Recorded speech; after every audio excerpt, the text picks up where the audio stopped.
We always find it helpful if we talk about why stuff is in the code, the physics of buildings, and now we're setting ourselves up to talk about what the code provisions are. So I'm on slide number 47. We're going to talk about the insulation and window requirements, and we'll be going through it in this order. We'll talk about the prescriptive code, we'll talk about simple trade-offs, and then the simulation path, and then we'll do the mandatory stuff. So the building thermal envelope, one more time, is the thing that separates where you live from where you don't live. Conditioned from unconditioned. Okay?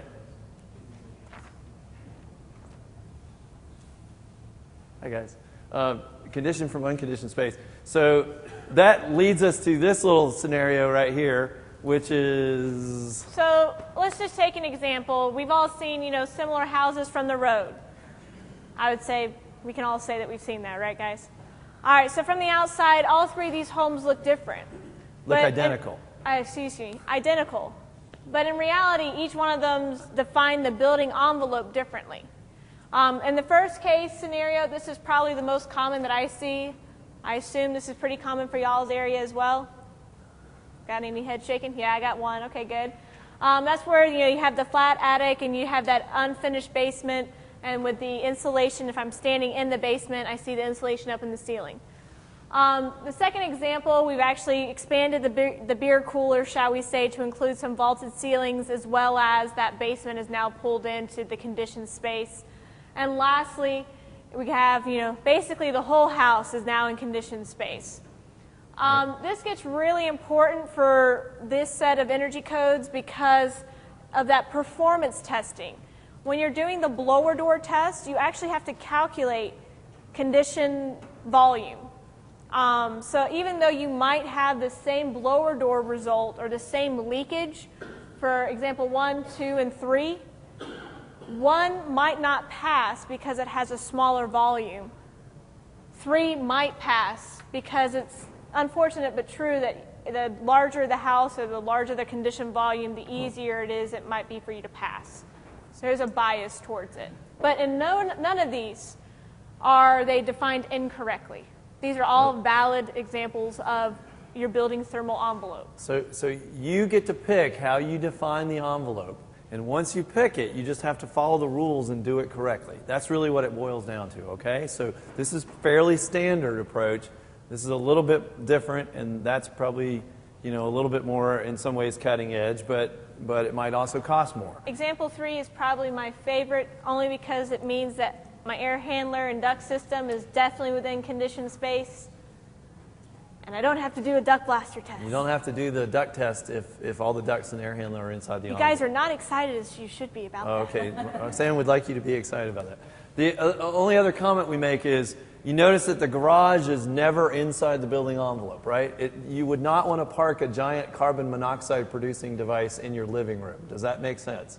So you never, ever want to have your building envelope do that and include a garage if you're parking a car in it. The roll-up door would fail the code anyway, so just want to be real clear about that. If there's a window in the garage right here, does that window need to be double pane low E? No. If it's not likely to be conditioned in the future, so they take the garage and convert it into. Well, in that case, but the answer is from the first pulling the permit at this stage, the answer is no. It does not, because does that wall have to be insulated right there? No, it's not part of the envelope, and so that's the key thing. We're just trying to say, you can define it how you want to, but when you do it, you got to follow the rules. Okay, are we good? So let's look at the prescriptive chart. The first thing... All right, here's the interactive part. So everybody, go to your binder. And find that red tab in the back of your binder.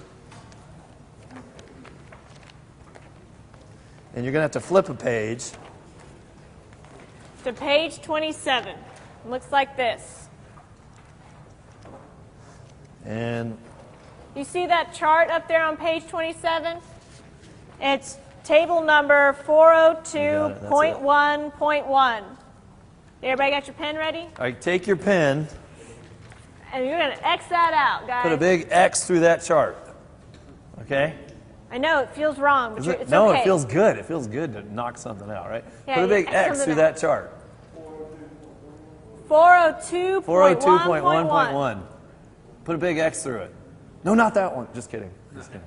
It is the only chart on that page. All right, I want you to turn the page. Oh, you got it wrong. No. And on page 28, table 402.1.3 at the top of the page, X that one out too. So Yes, we're destroying something. I just got to cross out 2 charts. That was awesome. Okay, you got to do it. I know you don't want to. You're afraid. All right, everybody finished with that? All right, find your blue tab and go to page 5, or excuse me, go to page 7. Looks like this. So, in other words, we're Xing out that table and we're replacing it with the one from the Georgia Supplements and Amendments, which is on page 7. On page 7, star it, circle it, call it, this is the one. If you wanted the energy code in one page, here it is. All right. This is the one. This is the one. So let's talk about these things. First of all, these are the prescriptive tables based on the climate zone. And if you're having trouble reading it, I think it's been correctly summarized on this sheet as well, the same table. There are, you might notice, also a lot of important footnotes that pertain to that table too. So we're going to try to make sure we cover everything in there. But I'm just going to use climate zone 3, and if you're from a different climate zone, check your numbers out. But one important thing is the term R value stands for what?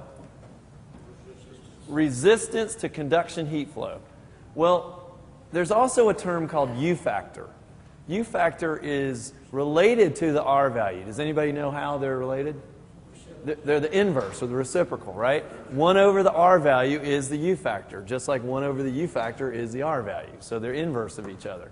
And whereas we want to have a high R value, that means we want to have a low U factor.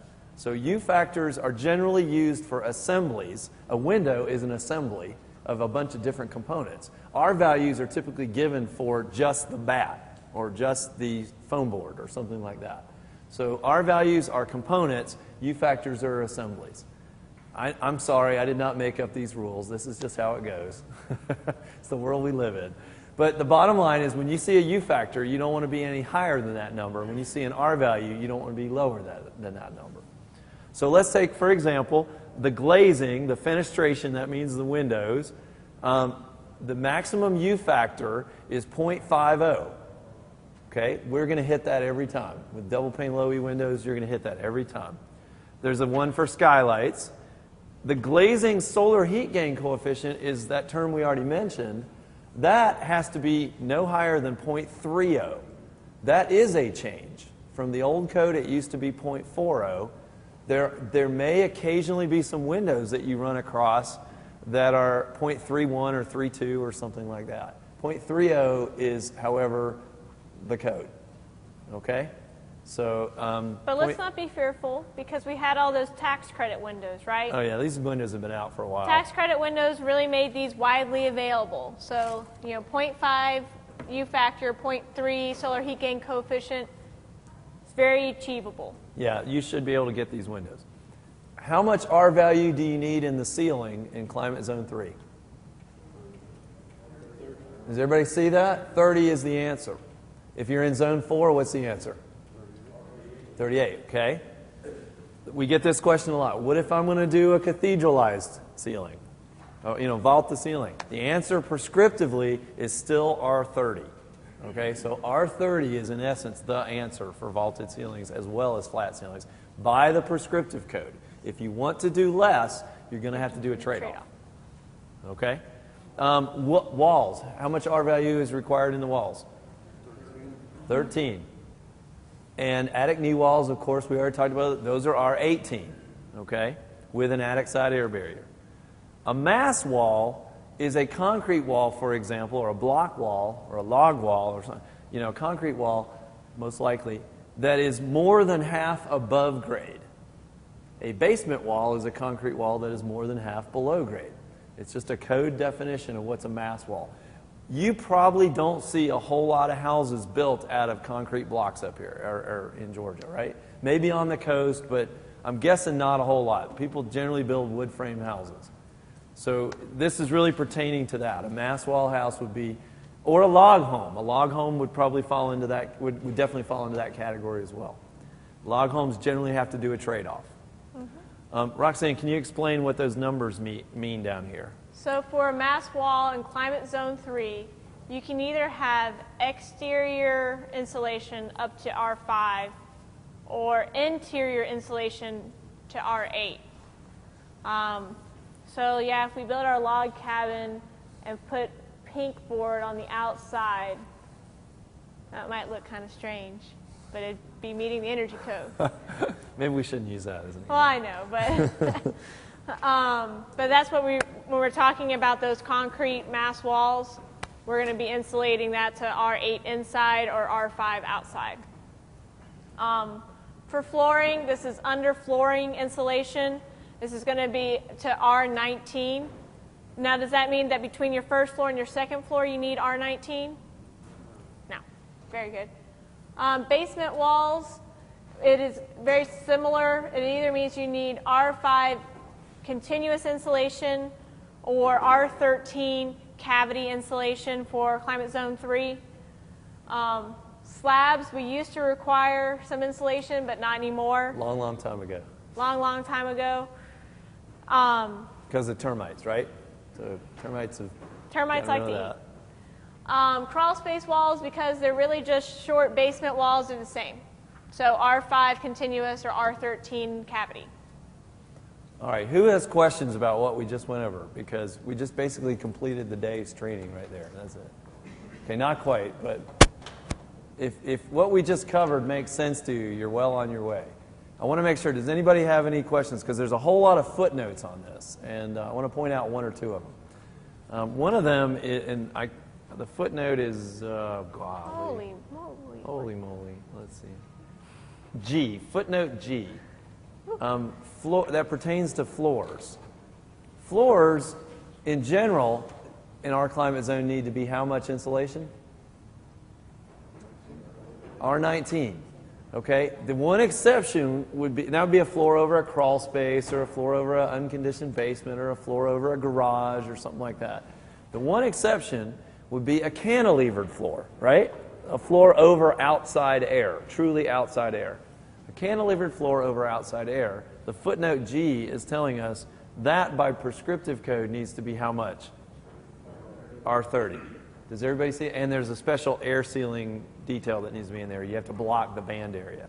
We'll cover that in a picture, but I just want to make sure I pointed that out. And I think there's a few other little details that we'll end up covering in a second. But if those numbers more or less made sense to you, you know, standard home, 30 in the ceiling, 13 in the walls, 19 under the floor, that's the right answer, okay, for our climate zone, for zone 3.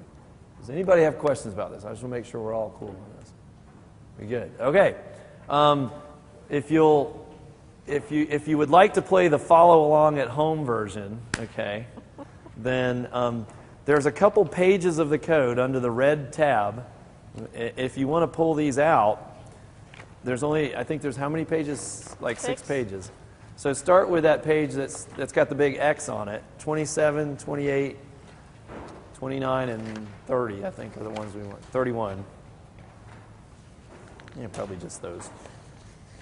If you want to take those out and have them next to you, that's your choice. A couple of those pages, because what we're going to do is follow along and make sure we've explained everything that's in the code. And by the end of it, we'll have covered everything on here, and you can tick it off as you go if you'd like. So what I'm going to ask you, if you want to do that, is have page, kind of just cheat off of you, have page 28 up here, and you're going to go to the section in the first column. It says 402.2, specific insulation requirements. Okay? And we are on slide 53, and I call this not really best practice installation.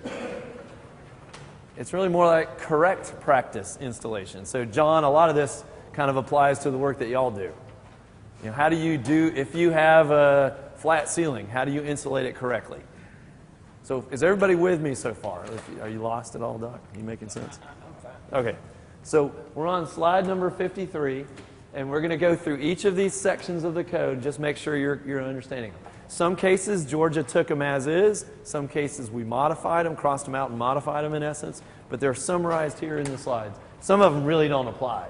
Yeah. Okay, go for it. All right, so as we already covered, flat ceilings, or excuse me, all ceiling insulation has to be R30 in climate zones 2 and 3, R38 in climate zone 4. That is per the prescriptive requirements. You are allowed an exception if you have your HVAC equipment in your attic. So that platform, that attic platform, it's acceptable to have R19 and have a sheet of OSB on top of it to place your actual HVAC equipment. So what that means, it has to be R30 everywhere except for that place where you're putting your HVAC equipment where you're allowed to have R19. That is in lieu of having the buildup that we can see in this picture. Well, you'll have to build it up, but Well, yes. yeah. But the buildup of R30 versus R19, and you know, that's kind of a difference there. The whole point of this was just to say, look, you know, Ed's got to have a place to set his equipment, and we're not going to make the builder do a trade-off just for one sheet of OSB or something like that. Is that fair? Does everybody get that? And also the walkway. I was going to say, you're allowed a walkway. Say again? One sheet per system. One sheet per system. Correct. Yeah. You got it. Get Very 3 good. sheets. And you're allowed to have a walkway to each one as well. Now, can your walkway snake all the way around the whole ceiling? I think you're violating the intent of the Nah, code. I think that's it has to be a direct path. As again, you have to have rulers every 300 square feet, you know, looking for that flat coverage. No piling near rulers. Does anybody have questions about this, what we just covered? That walkway would have to be built up a little bit. Correct. Correct. Because to get R19, you're probably looking at least 6 inches of, you know, elevated platform, you know, for most loose fill insulations, that you're probably looking a little bit more than that. So yes, you have to have at least R19, but you don't have to take it all the way up to 30. Anybody have questions about that? It can't be smashed down. Oh no, It cannot be an smashed. R19 jammed into a 2x4 depth. That would be not. Thank you so much for pointing that out. That's You have to build up. Just because it says R19 before you crushed it doesn't mean it's still R19. Good. Everybody got questions about? Everybody knows these rulers that we talk about. The funny joke about this was back about 15 or 20 years ago. We had a scam going on in South Georgia with some contractors that were less scrupulous. John, they were cutting the bottom off the ruler. We were proud. They knew which end to cut off. We were proud of them. So anyway, so you gotta put the ruler, and you have to, you know, do it right. But hopefully people are doing a good job today. The other big thing is you have to, if you're going to vent your attic with eave vents, you have to make sure that you're not going to have blown insulation fall down into the soffit vent, okay? And you also have to make sure that you block it so that air won't cause wind washing, and that you channel it above the insulation, and it's supposed to go at least 4 inches above the top of the blown insulation. So, John, you tell me if I'm wrong, but somewhere for an R30, you're looking at, for fiberglass, probably at least 12 to 14 inches of depth. Is that about right for fiberglass, somewhere in that neighborhood? So your baffle needs to extend another 4 inches above the top of that. That's the rule, okay? So the blown insulation will essentially not have the wind washing effect. We've seen this, I have some pictures of this somewhere, of wind washing. You see it a lot on the coast where a big storm comes along and they didn't do this blocking, and it pushes all the insulation back. And you can look in the attic and you see the sheetrock. You actually see the top because all the insulation's been shoved back. I know you have wind up here too, so it can happen to you. I think we're hearing it. Right, I don't know what that is. Metal roof expansion. I know, it's such a weird, I thought it was somebody walking around up there, but I think it's the poltergeist. Did y'all build that in, or did you? It's built on the ancient burial grounds of the Etowah Indians. You know, and this is I think we're all familiar, this is a baffle. This is not a very expensive piece of, you know, material here, so we're not adding in any additional cost here. Roxanne actually made that from her pizza last night. That she made that prop. So, So these devices are not expensive. Everybody understand that? We good? Okay, I'm going to throw a little curveball at you. This next topic is frankly a little bit complicated. So I need you to hang with me on this one. This is a little bit complicated. Do we have a copy of, or a sample? I should not step on that. It's the video box. Fiberglass? Oh. No, Yeah, fiberglass. I got it. Don't touch it. I'll do it. But. I can touch it. Go ahead. Okay, so first of all, you got to have our, yes, question. The baffle? 1 inch. You like my bat? That's a beautiful looking piece of fiberglass. All right. Yes, question.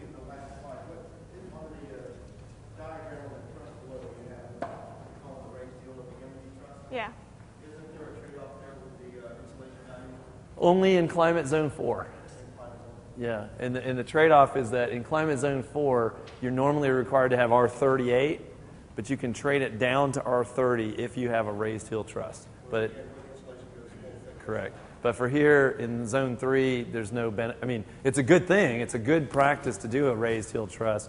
The idea is to get the continuous R30 everywhere over the whole, all the way over the top plate. Because as we can see on the top one, you're not getting R30 right there at that. You're not getting R30 on this building till you're about this far in, and that's true. But in terms of the code, you're only given credit in essence when you get to zone 4 for doing that. So, good question. All right, so you got to work with me on this one. I need my props again. I keep walking around losing things. So, All right, so there are 2 types of insulation in this world. All right, air permeable and air impermeable. What's an air impermeable? Let's start there. What does air impermeable mean? Closed cell foam or open cell foam. Okay, these both count as, they're both considered air impermeable insulations. Or foam board. Rigid foam board would be another example. So basically you got your foam. Right, foam's over here. All right. Fiberglass, cellulose, rock wool, all these other products are considered air permeable insulations. Okay, is everybody with me so far on that?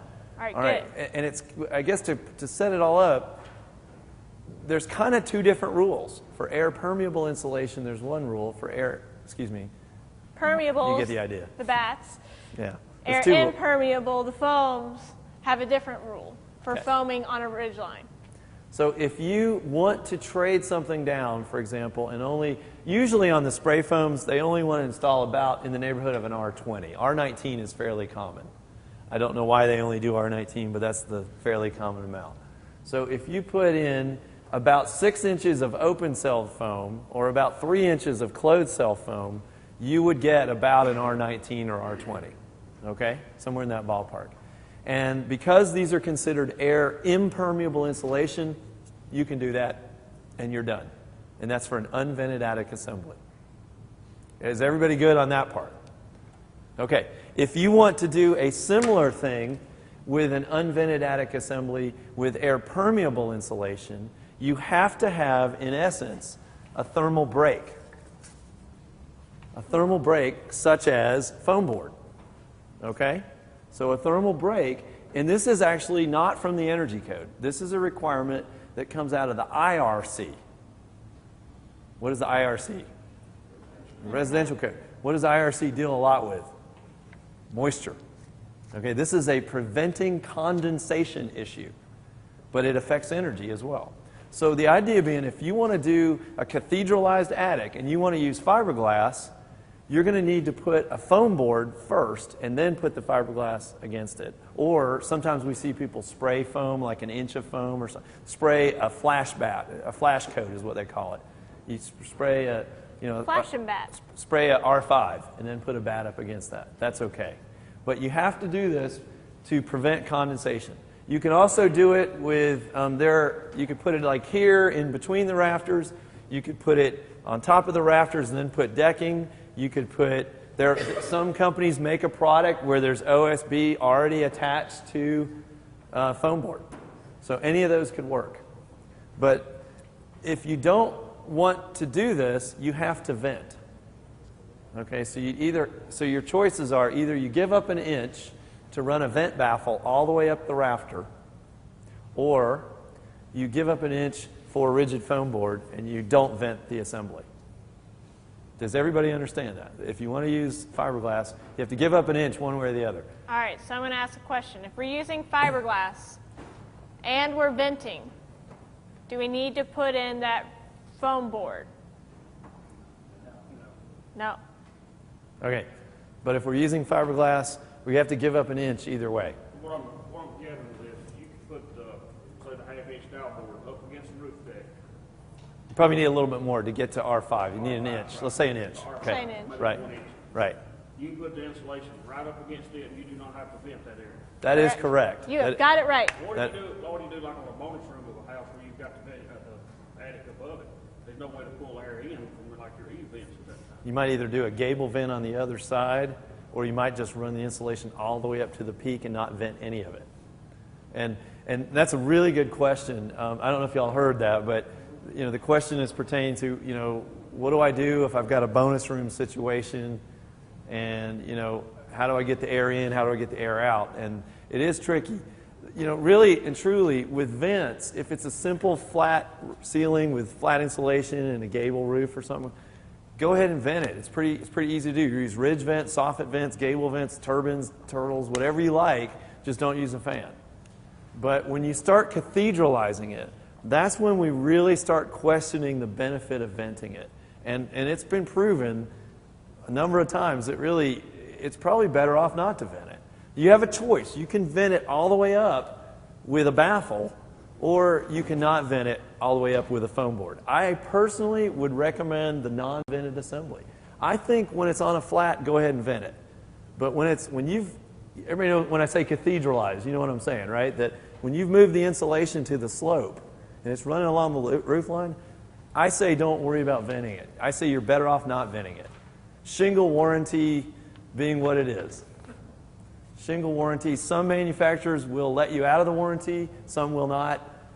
Ignore the warranty is my advice, because what cooks a shingle at the end of the day, what's cooking the shingle? The sun. And what happens venting or not under a shingle? I know it goes against whatever we were told over the years, but physics backs me up on this, that venting under shingles really has very little impact on the life of the shingle. The shingles die because the sun cooks it. And so you have a choice. The main thing is I want to say, if you don't believe me what I said, that's okay. You can do it with venting. But I think really when you look at the fact that if you put the foam board, you get a better insulation coverage, and you're not introducing moisture. That's the big thing. You're not introducing moisture into the building assembly. What about the thermal mass of the rafters right there? It's okay. It's okay. We have to live with it. It's not a perfect situation. Sprayed foam on the roof line that covers over the rafter is a really nice detail, because then you do get some of that thermal break. Yeah. Any other questions on that? That was a great question. Any other questions on that? That's a tricky concept, but does that more or less make sense?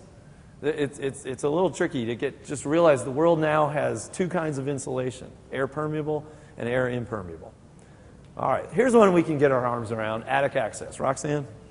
All right, Mike's going to get the prop then. I'll get it. And you have to weather strip and insulate access doors. And in Georgia, we did a little clarification, because in the 2009 ICC, it said that you had to insulate it to the surrounding value, which I don't know if you feel so, but I think an R30 bat shoved in between my stairs, my attic pull down stairs, probably is not the best idea. Bad idea.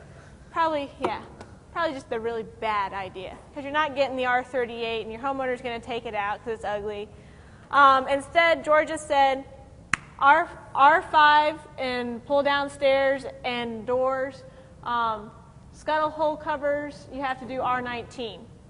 Everybody know a scuttle hole or a hatch is just, it's a piece of plywood or something that's just like, loaded up with some insulation, and no big deal on that. But the doors going into the attic, they need to be an R5 in the door, basically. So Mike has some, let's do the door first, Okay. I guess. So the knee wall door, this is a company called Marwin that makes pull-down stairs. Who's that? What? Who was that? What? Someone's phone went off. Oh, sorry. Oh, you're too quick. Okay, sorry. God, you scared me. I know. Let me Well, think. I wanted to hear a chainsaw. Don't give Roxanne the thrill. Don't do it. So this is an example of, it looks like a hollow core door, but it's actually got foam on the inside, and it's made to be an R5 door assembly. You can also buy, you can have a regular attic door and put foam board on the attic side. You can do that yourself. Yeah. But this is nice. It's got the weather stripping that's required, and I think it's a good assembly. So this is one company that I know is I think they make them in Columbia, South Carolina, and they have a special version of a pull-down stairs also that they make that's to satisfy the Georgia code. And you can see the shiny already insulation in the door. It's also weather stripped up top, which is nice. It's already come pre-made for you. And trust me, they're not this small. They're just our props. I had that question asked last class, and I was like, This oh, is no, the stairs. this is not the size. There's no stairs shown on this, but you get the idea, right? Does everybody get the idea? But I much prefer to have the insulation down here on the door because it's continuous. And when you have all probably seen examples where they stuffed fiberglass in the treads. That's a joke. It's a safety hazard. It's a bad idea. You can also do cover boxes and things like that. And there's an aftermarket product I thought was pretty neat over here called the Ladder Mate that is like another door. It's like a regular pull down stairs, and then it's got another door that's insulated under it. What I like about that one and this one is that it's pretty homeowner proof, meaning the homeowner will clearly run into the door if they leave it, open, right? And if you do something from the attic side, you're hoping that the homeowner has enough brains to close it. Like the middle picture right here, hopefully they'll close that actual The second door that's up in the. What if they don't close it? Then it's basically not there. So anyway, it's just there's some preferences, but any of those would be able to satisfy the code. And so why is this so important to us? Well, let's say that you invested R30 on your whole flat ceiling. It's a 1,000 square foot home, and you just didn't do that attic access door. That's 10 square feet. So see bottom left-hand corner. We'll be generous and say the whole assembly of that pull-down stair is an R1 value. Which it isn't. I'm being generous. All right. So if that 10 square feet of R1 makes the whole effectiveness of your entire flat ceiling, which would have been R30, R23. And to me, that's mind-boggling. It basically took something that was going to perform great, except you left off 10% of it. No, 1%. 1% of it. Sorry, this is 1% of it. And so it just kind of shows what this thermal image is showing, that heat takes the path of least resistance. If there's no real barrier for heat to flow, that's where it's going to go. Does that make sense? We good on that? Okay, attic access. Mass walls, again, you probably don't see this too often. It's a heavy wall that's more than 50% above grade. And generally, the best place to insulate a mass wall is on the outside. And so for us, it would be R5 on the outside. Or you could make it continuous on the inside, or say in the block, or inside the wall, I guess I should say. Or you can stud it up and just make it R13. Okay, that's a mass wall. I doubt you see much in the way of steel framing, but if you're playing the at-home version of this game, if you have steel framing, what do you think is really bad about a steel frame from an energy standpoint? It's highly conductive. So what the code is asking us to do is put foam board on the outside. And there's a, pardon? Termites, as we don't think, eat steel studs. We don't think. Oh. They outlaw the foam board on the outside. Yep. Well, generally you don't, they say within 6 inches of grade. So usually you're, no, usually your walls are, you don't want, I mean. One picture showed the foam on the outside wall. What that Yeah, right. Yeah. Well, they actually did a reveal here. They're going to do a brick veneer on that wall anyway, but yeah. That's not an assembly. I just put that picture in. It's not something you're going to see a lot of, but I guess the point I'm trying to make is steel studs. There's a chart. If you look on page 29, thank you for letting me cheat off of you. Upper left corner of 29, it's a steel framing chart. Basically, it says if instead of R13 in wood frame, you need R13 plus foam board. That's really what it comes down to. And it's, again, prevent that thermal bridging, because metal is such a good conductor. Now, we just killed all those brain cells thinking about steel studs. No one here will ever build a steel stud house, probably, but just in case you do, there's a special code for that.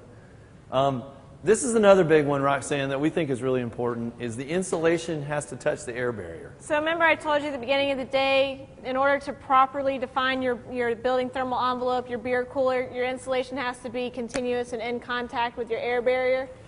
This is probably the single most Frequently failed violated. or frequently violated area that we see. It's underfloor insulation. Underfloor insulation in Climate Zone 3 has to be an R19. And what we usually see is in the floor joists or the floor cavities, they're fairly thick, and the bat sits at the bottom. So if this is the subfloor, we actually really want to see them touching up here. But because gravity has that effect, because the wiring is always done at the bottom and not actually at the top, I will say, most of the time, what happens is that there's this 8-inch gap between the actual subfloor or the bat. It may not always be 8 inches, but there's usually a gap. And to give you some kind of perspective, if it's 30 degrees outside and your blanket is 6 inches above you, how warm are you feeling? Wait, are you sleeping out under the stars? How's that work? Yeah, I'm sleeping out in the stars. I'm camping because it's kind of delightful this weekend. But let's go back to the winter time.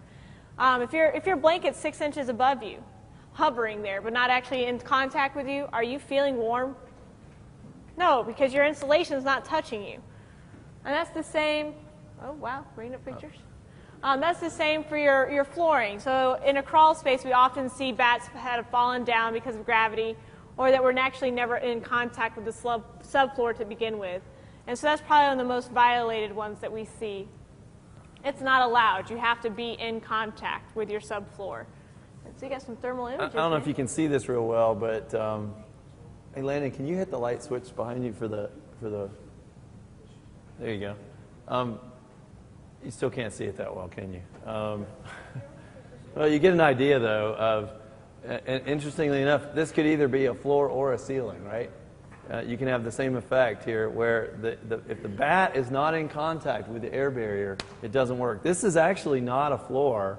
It's actually a ceiling. And I'll rotate it to the ceiling, but it's the exact same effect. I've seen people, I used to do a lot of work with Habitat Atlanta, and they used to always staple R30 bats up into the rafters before the sheetrock was there. And they were constantly not explaining to people how to do it correctly, and they were basically shoving the staple tab up high to staple it, and then the bat essentially sags down, and it's only touching the sheetrock in the very middle, and the rest of it is exposed, and that's essentially, look, it's on fire. I don't know, do you get the idea here that there's the insulation for it to do its job has to have an air barrier in contact with it. It's the same thing for the floor that Roxanne was describing. Okay. On the floor system diaphragm, where you have to be in contact with air barrier, on open web floor trusses, it's doggone near impossible. Just to get everything doesn't right. work. Right. What do you do in that situation? Okay, so that's a great question. So what do you do if you have a floor system with open web floor trusses, like say over a crawl space or a basement or something like that, and you're supposed to be insulating under the floor? The only insulation that I think that actually could stay in place there is spray foam, because it won't fall down. If you're going to do fiberglass, you're probably going to have to put it on the bottom of the floor joist and then put an air barrier like foam board underneath that. And it has to be airtight, and that's hard to do. Mm-hmm. So it's just really hard to do. So at the end of the day, I'm going to tell you not to do it that way. I'm going to tell you to, instead of insulate the floor, I'm going to say insulate the walls. Yeah, we'll get into this a little bit. You're going to get a lot of this. We don't like this, but we like this. Yeah. No, yeah. Whoop, whoop. All right, I'll just let you. Oh, come on, guys. Oh, hold on, whoa. Okay. Well, if you build a ceiling underneath it, in essence, it's ceiling insulation, but you have to do it fully, and you have to do out the sides as well. It's challenging. Acceptable air barrier with something rigid that's sealed. Drywall, foam board, OSB, but it has to be sealed, and that's a challenge. It is a challenge. It's not easy to do. I think in the end, you're much better off doing this on the walls. Insulate the walls. You don't have to do the floor. All So right. no, that's another great question. Another excellent question over here. Okay. Right, hold on, it's the next slide. So we're talking about, we don't always want to see this. We want to see this, right, guys? And the reason why that is that underfloor insulation, just has gravity working against it. It also has the fact that underfloor insulation, your flooring has a lot of the penetrations, has your plumbing penetrations, has your electrical, and there's just a lot of stuff in your way. Basement walls are usually a little bit easier to cope with, although I will say my favorite have to be crawl space walls. They're like beautiful canvases. They're flat, and no one goes through them. I love it. But here we go. Let's go into basement walls. How do we insulate them? For stud cavities, it's going to be R13. You can tell this picture is actually taken in climate zone 2 because the mass wall is not insulated, and it actually has to be insulated to either R5 or R5 continuous inside for climate zone 3. Yeah. The grade on this house probably does something like this, right? So the concrete is considered a basement wall. These are considered exterior walls. They're stud walls. And it's okay to leave these, I mean, these are insulated. That's great. But what you can't do is you can't just do these walls and not do anything about the concrete. So this is not actually a change in the code, really. It's just a continuation of what we have had in our law. In essence, what it's really saying is when it comes to basements, you gotta pick or choose. You gotta fish or cut bait. Either do the floor over the basement, but like Roxanne said, it requires a lot of air sealing. You're going to have to insulate the walls of the stairwell going down into that floor. What about that door going down from the house to the basement? What do you think? Does that have to be air sealed? It's got to be an exterior door with weather stripping.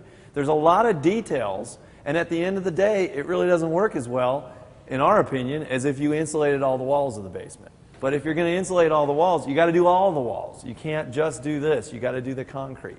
Concrete is incredibly conductive. The R value of an 8-inch concrete wall is about 1.5. It's horrible. And so concrete will conduct very easily. But the good news is it does have mass, and it only takes about an R5 on the concrete to satisfy the code if it's continuous.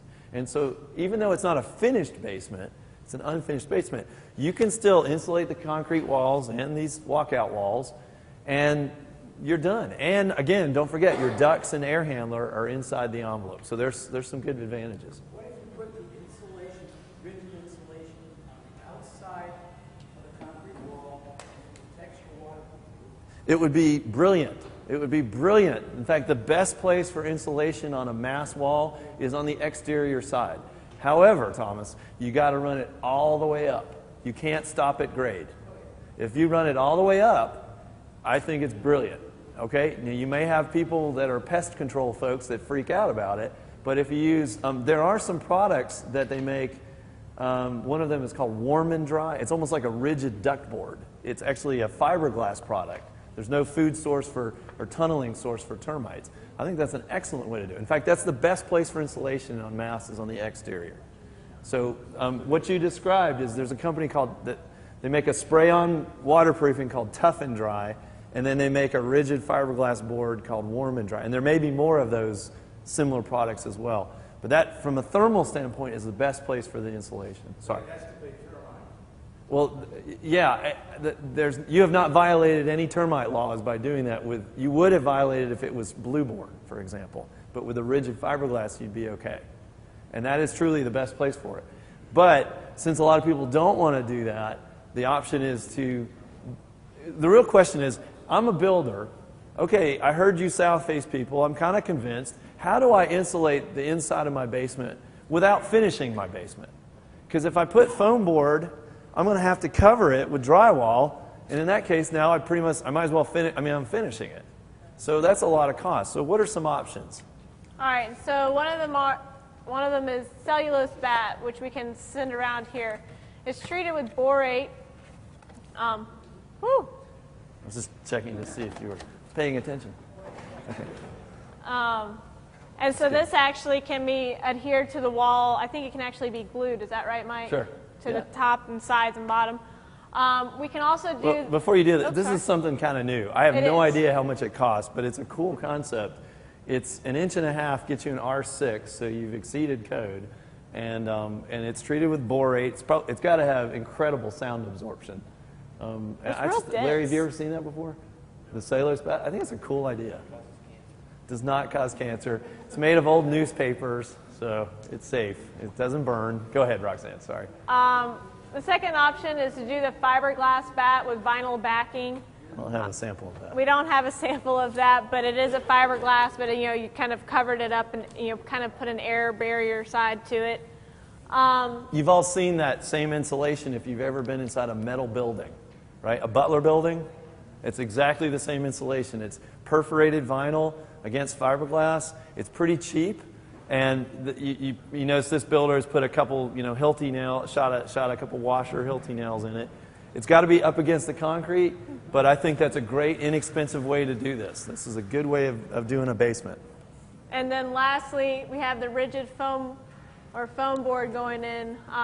You can see this bottom one. The bottom one really isn't, woo. Thank you. Getting, I'm active, apparently. It'll go away. is that Thermax?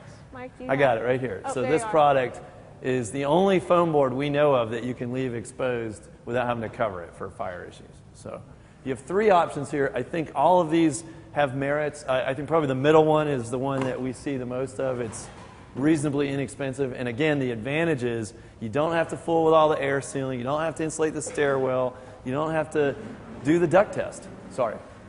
So you're bringing your envelope to your wall, Right. your concrete wall, even your garage wall, your interior garage wall, your dirt, your board slab. Trying to make sure I understand. Talking about the wall between the garage and the basement? Yeah. Even the basement wall that's 8 feet below grade still has to be insulated. And I'll definitely grant you that the part of the basement wall that is way below grade does not lose, sorry, it'll come back to me in a minute, does not lose as much heat as the part of the concrete that's above grade, but it still loses heat. Because if the ground is, let's say, in the high 50s and the basement is 70, there's almost no R value. There is heat loss. But, of course, the concrete that's above grade, the outside air might be 20 degrees, and so there's a lot of heat loss. So it's most important to get the upper part, but the code, the way it was written, was basically saying you got to insulate down at least 10 feet or to the ground, whichever comes first. If your basement wall is 15 feet high, you only have to do the top 10 feet. But that's a good question. That is a good question. Question? Both of those first 2 options only have like an R5 value or R6 value, correct? Yes. So in the example Right. number 3, you're still going to have to put R13 in that portion that's above grade. Yes. Come back and do Yeah, we're just trying to focus on the actual mass wall portions of it right here. So that's why we're showing the Thermax there. If you chose to use one of those first 2 options in that third scenario, you would have to first put the R13. Correct. And the studded part, you'd still have to put R13 and then one of the first 2 on the actual concrete. I will say I am not a big fan, although from an energy code standpoint it would pass. I'm not a big fan of studding up against the concrete and putting an R13 bat. I have seen builders do it. If you are going to do that, please use... Hey, Landon, would you mind trying to close that little roll-up door? That ice machine is making a lot of noise. I have seen people use R13 bats up against the stud wall, up against the concrete. I would highly encourage you, if that's the case, to use unfaced bats. But at the end of the day, I would not recommend it. I just think that that fiberglass up against concrete, what happens is they don't want to do that. You don't want to necessarily have your fiberglass touching the concrete. So what they do is they pull the wall off the concrete. Well, okay, great. You put an unfaced bat in there. Where's the air barrier? Right? So you see that it's kind of you're sort of getting a system that's not going to work well no matter what. So everybody good? Any questions? Yes? So go back to that other slide, when you put that thickness of insulation on there, later down the road when you got to finish that room, you have to basically instead of that. No, actually what you can do is, I wish I have a better picture of this somewhere. What you can do is you can One of the installations I saw was they used button cap nails at the top. I'll try to pull these pictures up. Button cap nails at the top, and they draped down a 4-inch wide piece, and then they just repeated it and taped the seams. At the bottom, they put a pressure-treated plate and pushed it up against the edge and shot it into the concrete, and then just trimmed it off. It looked really neat when it was all done.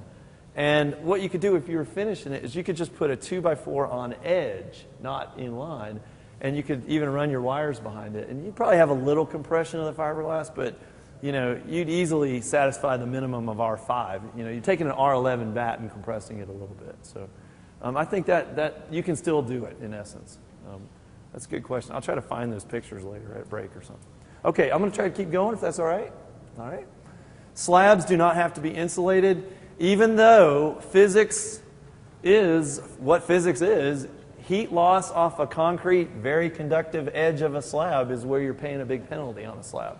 That's what the bottom's showing you. That's a thermal image from an old camera that doesn't have color, but that's not air leakage you're looking at. That is conduction off the concrete. Okay? Conduction off the concrete is a big issue. We do think there are ways to insulate the edge of a slab and not be a termite hazard to yourself, but it takes a little work and is not required by code unless you put radiant tubing in the slab.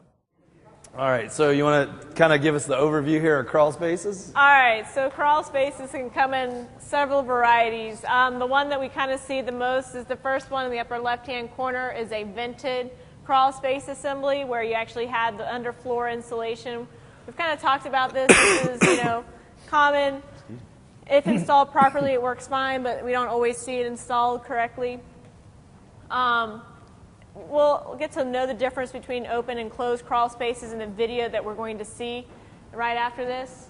The second assembly we see is a closed crawl space, so it's not vented, still having that underfloor insulation. And finally, the last one is a closed crawl space, so no vents, but instead of having the underfloor insulation, we have the crawl space wall assembly as well as the band joist, or the underfloor joist. There you go. South Face's preferred approach, which one do you think it is? They're all valid approaches, just so you know. All of them do meet code. Which one do you think? That is definitely our favorite, and it's our favorite for a couple of reasons. One, we've talked about how there are a lot of penetrations in the subfloor. Also, let's just kind of let's do a math problem here. So we got a 50 by 40 house. It's a nice square house. Ooh, man, if I had a nice square house, that would be just a dream, wouldn't it? So 50 by 40, so the area of that floor is how much? 2,000. All right, so let's do the perimeter of that. So it's 50 plus 50, 100, plus 40 plus 40, 80, 180. So that's the perimeter all the way around. Now let's just assume.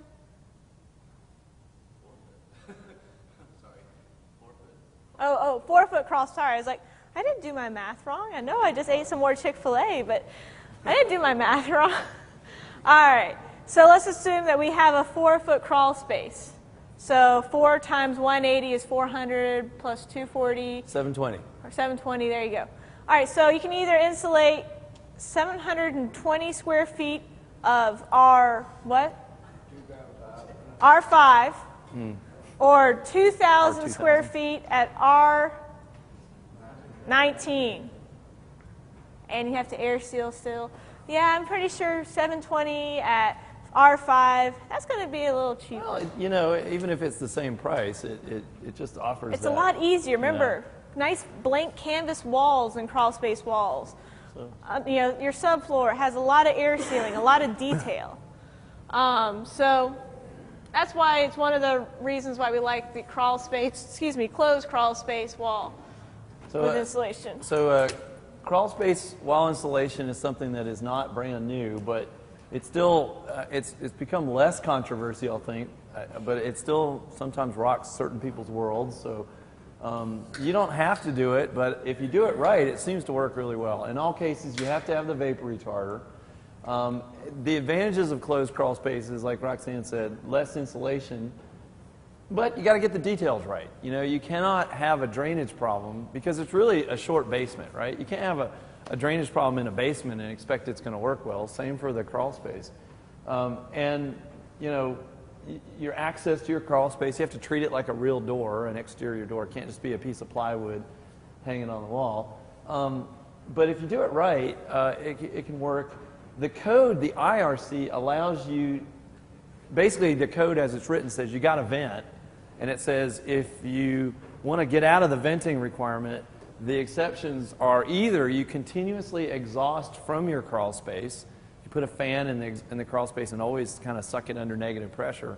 The premise being that if your crawl space is negative pressure, you'll pull some conditioned air down. That could work. A radon vent system would also satisfy that requirement.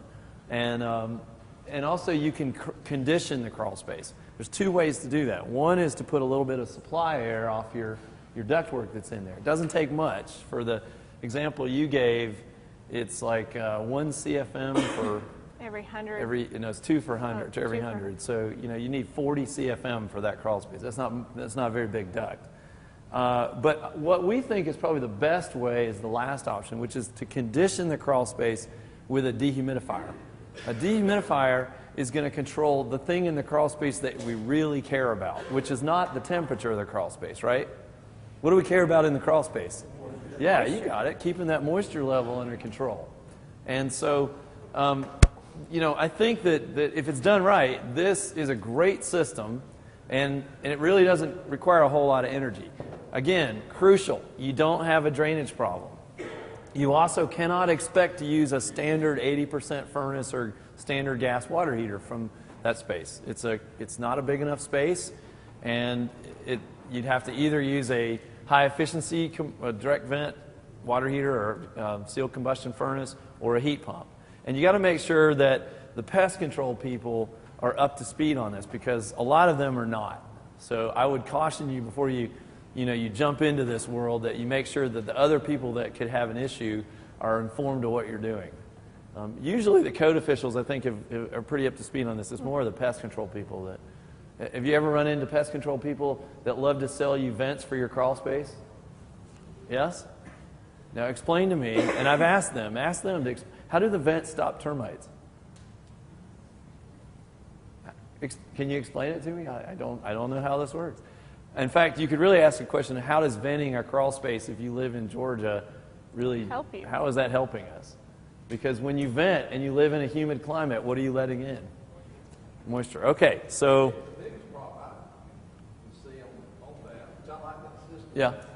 but just the fact that your crawl space is down lower than outside ground, and when you have all these rains, not knowing if you're going to have a situation with water table right in there. I mean, Yep. you may have rain. Yep. Great, but that'd be the biggest problem. And for that reason, you may need to have, some people are big believers in a belt and suspenders approach where they'll put an interior drain in a sump, and you may need that. You may need that. That is absolutely a possibility. It's just kind of the same thing on a basement. You might have to do something like that. You're exactly right. In general, though, I think unless you have, I guess I would say a lot of cases you don't have to do that, but certainly that is a risk. You're absolutely right.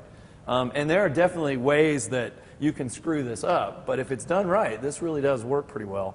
And a great study got done, started about 10 years ago, and you're going to watch a little video, and the guy who's narrating is a friend of mine. It's if you want to learn more about this, go to that website, crawlspaces.org, and you can also, that website sells some of the products, like that heavy-duty plastic Roxy was talking about. But let's pull that up real quick. And crawlspaces.org has a lot of good resources on it. It's not just this video, but... So we'll watch this little video real quick and see what we can see here. Landon, will you hit the lights? Thank you. Get my water. Walk around behind it.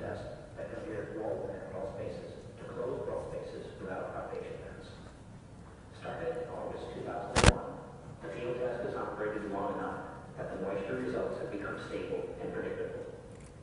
This graph summarizes measured relative humidity at the test site for the summer of 2002. The first green line to draw in is the outdoor humidity. The red line that appears next is the control group of wall-vented crawl spaces. Notice how closely crawl space humidity follow the humid outdoor conditions. With humidity levels above 70% for 79% of the time, the wall-vented group stay damp and maintain no growing conditions most of the summer. The last blue line to appear is the experiment group of closed crawl spaces. In sharp contrast, the closed crawl space group did not follow outdoor humidity, and instead stayed dry with relative humidity levels below 60% all summer.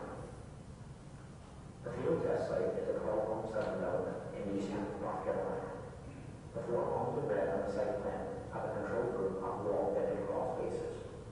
The control group has open foundation vents and a carefully installed 6-foot poly vapor retard that covers the entire earth floor. The remaining 8 homes in blue are the experiment group of closed crawl spaces. This group was converted to closed spaces by blocking off foundation vents and air-sealed walls. In addition, the earth floor and inside wall surfaces were fully covered by a steel blanket of 6-mil poly. Moisture conditions of the site are measured with data loggers that record temperature and relative humidity levels every 15 minutes. In wall-vented crawl spaces, foundation vents are installed to passively vent excess moisture to outdoors. This passive drying effect comes into question during the summer, when warm and humid outdoor air enters the crawl space through the vents and adds moisture instead of removing moisture. The field test results demonstrate that foundation vents can have a significant drying effect. In warm and humid climates, builders seeking to minimize moisture and mold problems should consider building homes with closed crawl spaces. To learn Okay, more, all right. website, That was it. That's probably it. Has anybody seen a house or done a project where they took this approach on it? I've done a couple crawl spaces, existing homes, Uh-huh. 3 years old, sealed the vents, vapor barrier, put dehumidifiers in, worked real well. They work really well. Yep, I think that's a great solution. Again, you know, it may not be the right answer for every crawl space that's already out there, but I think from a new construction standpoint, if you do this right, it really does work well. And Robert, you've had some.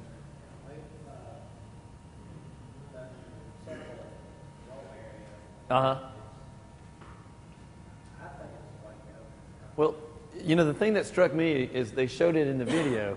When you take really humid air that's warm and you bring it into the cool space, it does not dry out the space, right? And it does not take much to hit what we call dew point. What does that word dew point mean? If a surface is below the dew point of the air, what will happen? It'll sweat. It'll condense on it, right? So that's essentially, you know, the problem with this is, you know, whoever's idea it was to vent a crawl space didn't live in the humid South, but that somehow worked its way into the building code and came far south, and you know, it's a big deal. So really and truly, we generally recommend that you close the vents. And you know, again, not every crawl space is going to fit this, but if it's done right, I think it works well. If you have a vented crawl space and you've got a 95-degree day with 80% humidity, Oh, you're toast. when that hot air goes across everything in the system, it's going to be hard pressed not to sweat. It's going to happen, yeah. It's just, I mean, I bet a lot of y'all have seen this too. I've seen water condensing on the floor framing. The floor framing is below dew point because, I mean, the crawl spaces stay cool because they're coupled to the earth. And we get these days where it's really muggy and there's so much moisture in the air that the dew point might be, you know, the dew point might be 70 degrees. It's quite possible that the crawl space framing is below 70 degrees and you've got, well, you can tell it's happening because stuff is growing, right? And I don't know if you caught this in the video, but we typically sort of say around 70% that is where you've fallen off the cliff in terms of growing stuff. Mold likes to grow. Mold will grow as low as 60%, but mold really explodes somewhere around this number. And here, the vented crawl space, I know the colors are different from what the video said, but the same concept. The vented crawl space is, you know, for 80% of the summer is above 70%. And so it's going to grow mold. So I like the dehumidifier approach. I think that's a good way to go about it. You want to make sure it drains to the condensate pump, so that you can't expect the homeowner to go change the bucket or something. But I think it can work really well. So, Any questions or thoughts on this? So, see, this is a lot less controversial than it was several years ago. We used to have people their hair caught on fire thinking about this. It was amazing. So. I was thinking water pulled up on top of the vapor barrier with the ground. On top of or underneath? On top of it. With the condensation. Yeah. Oh, yeah, where you're seeing condensation dripping down. Right. You know, it's funny. Y'all probably remember, when you had a lot of dirt floor crawl spaces with no plastic on them, and people had a lot of moisture problems in those cases. And so putting plastic down was really a very good thing. That's like the first step, is to put the plastic down, and then see if you can close up the vents here. But we used to tell people, put plastic on the ground, 100% coverage. And then we had a couple of people call us back, and they'd say, well, I put that plastic down. There's all this water underneath it. And so we said, okay, put black plastic down, so now you won't see the water. that means it's working, right? It's doing its job. So anyway, all right. So a couple rules and details on crawl space walls, Roxanne. So you actually do have to insulate that band joist area above. It can't just be open to the elements, because that means your beer cooler isn't complete. Also, you have to put in the 3-inch view strip. Right here. Right there. So right there you have to put in a 3-inch view strip. It can either be non-existent there, or it can be a removable one. We're kind of insulation is non-existent. Exactly. Is that what you mean? Yeah. Sorry. It's purely so that you can pull back the insulation, so that a pest control person can look to see if you have any termites issues going on.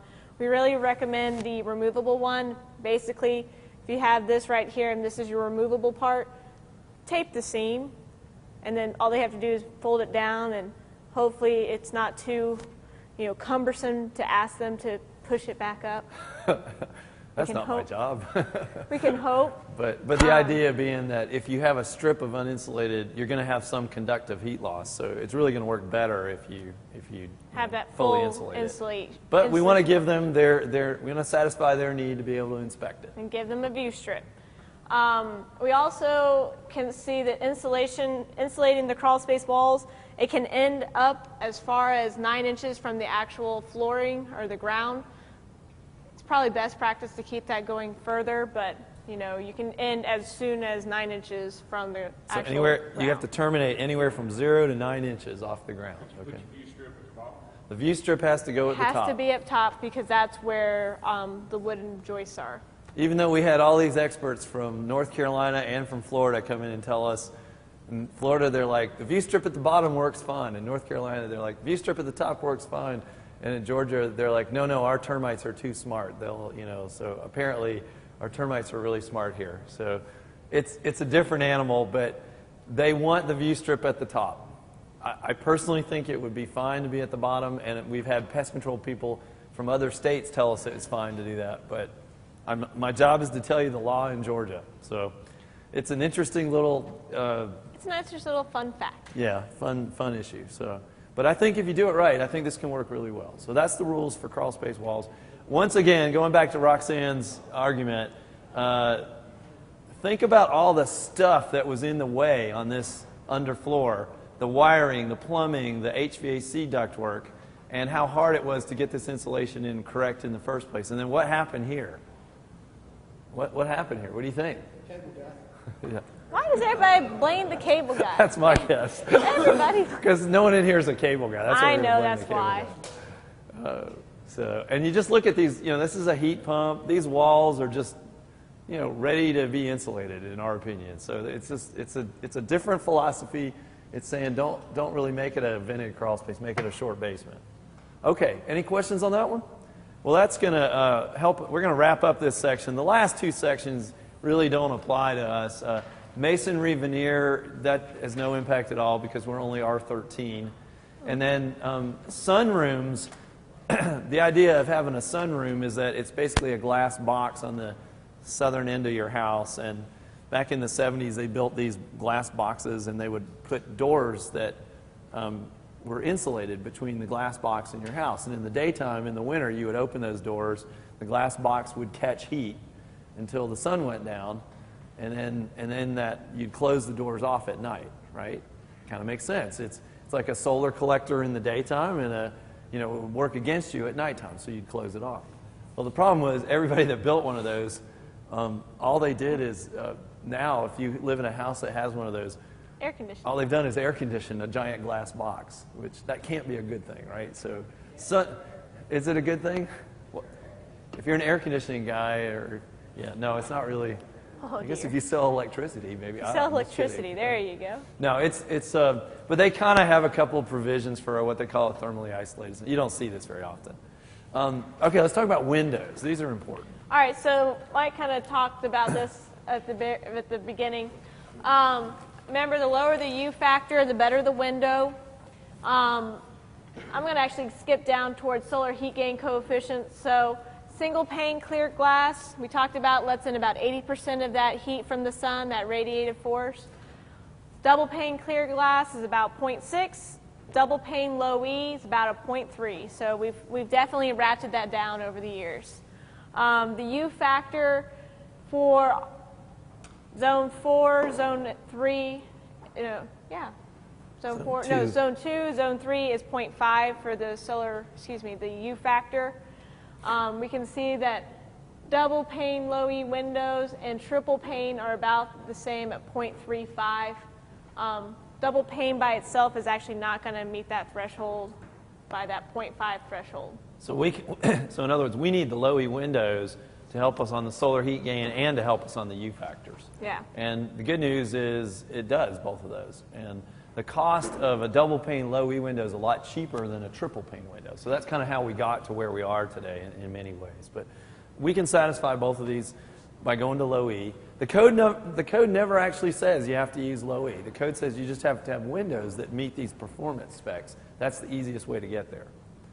Okay, so effectively low E is required. And in Zone 4, it's 0.35, but elsewhere it's 0.5. And solar heat gain, 0.30. That is a change, but in essence, it really isn't. Is it a hailstorm today? I think someone's walking around up there. I really do. I got to believe that. Rats. Big rats. The 0.30 is a little bit of a change, but you can have some of your windows be 0.28 and the other one be 0.31 and kind of do a trade-off. Those options are there. But generally, I think the simple answer is make sure your stickers are all going to say 0.30 on that number. And like Roxanne said, these windows were really common for the last several years because they were all tax credit windows. Lots of people took a tax credit and replaced windows and got that performance. So, and then for our Zone 4 people, windows have been delayed for July 1st. Yeah, 6-month delay for that. The other thing is if you go the crazy simulation path, you get more flexibility on these numbers. But the other one, and then the last thing on here is air leakage on windows is generally going to be shown on the sticker if it's a factory-built window. So your JELD-WINs and your Silverline windows and all these, they're going to have all this information on it. So from a code standpoint, it's pretty easy to see this number and enforce it. The challenge for y'all is going to be shop-built windows. Okay, shop-built windows historically in Georgia do have the U factor and solar heat gain, but they may not have this number on there, and they have to meet this as well, and they're supposed to be labeled. So that's a code official. Personally, I don't think it's something to, make too big a fuss over, but technically that's a code violation if they don't have the air leakage on it. The only exception for the air leakage is if it's what we call a site-built window, where you buy the glass from somebody and you build a frame for it on site, like a big picture window or something. You don't have to do an air leakage test. Does that kind of make sense? I don't know how else to describe it except that that's going to be a little bit of a trip hazard. You have to have a sticker. Do you have to have a sticker, Roxanne? Well, yes and no. One more slide. Sorry, I jumped ahead. Yeah. You get some freebies. All right, so there are some exceptions. You do get a 15 square foot allotment for your decorative glass. So your family heirloom stained glass window, you're allowed to have it if it's 15 square feet or less. You also get an exception for one door. The only thing is that one door can't be your attic access door. So if you think you're going to be sneaky. Nice try. Nice try. That attic access door still needs to be R19. Again, your replacement fenestration has to meet code unless you're just doing that one pane. So you kind of get one free window and one free door to not have to pass code, and you're okay. All right, so Mike, do I need a sticker, Roxanne? That was my question. Do you need a sticker? Well, effectively, it's catch-22. You have to be NFRC labeled. It's kind of like not specifically calling it out with, but saying that you have to be NFRC labeled. The reason is because if you don't have your U factor or your solar heat gain coefficient reading on the glass, you have to default to the table values. So let's do a double pane metal clad window. Can you tell me what the U factor is? I'll give you a clue. It's circled. 0.55. All right. Does 0.55 meet our 0.5 requirement? Nope. All right. So let's go even to the solar heat gain coefficient default for double pane clear glass. What is that? 0.7. That's more than twice as bad as what we actually require. It's 0.3 for all of Georgia. So if you use the default table values, you won't pass code. So effectively, you have to have NFRC rated. So if it's kind of a bizarre thing. If it doesn't say your window has to have a label. It says if your window doesn't have a label, this is what it's assumed to be, and both of those fail code. So in essence, you really need to see that label. Okay, any questions on this? I know this is exciting. All right. The good news is we have finished all of the prescriptive chart stuff and all of the window stuff. Now we just wanted to show you kind of a quick trade-off tool that you can use. And if you're following in the at-home version, we actually covered this. This is back on page 28, I think is where that covers that. So yeah, it's called the total UA alternative. And if you'll notice, the chart in Georgia has either a minimum R value or a maximum U factor. Well, this is where you're going to be using the U factors that the code sets forth. Okay? So before we dive in too deep, I also wanted to point out, Georgia does not want you to trade some component down to 0. It's possible you might be able to say, look, I put in these incredibly good windows, and I put really good insulation in my roof. And as a result, I don't want to put any insulation in the wall. What do you think? Is that a good idea? Even if you can make it work on paper, which you probably can, Georgia says that's not good enough.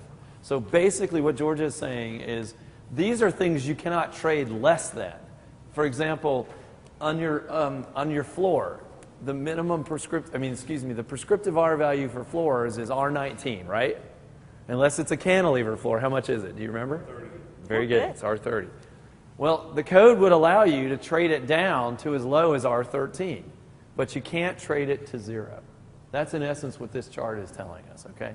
So this is a cannot trade it less than this chart, okay?